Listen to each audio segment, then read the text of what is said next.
Kaya ka wala pang anak, idol, kasi isa kang bading, bakla, binabae. Alam mo, noong 90s, pwede mong masabi yan. Yung mga ganyan nga, di ba, nahihiya sila, wala silang lakas sa loob dahil nagagalit yung pamilya nila o binubugbog sila, di ba? Pag sasabihan ng bakla.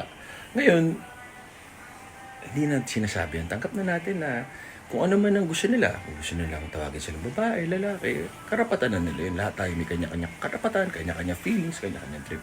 Respect natin yung third sex, fourth sex, fifth sex, LGBTQ+.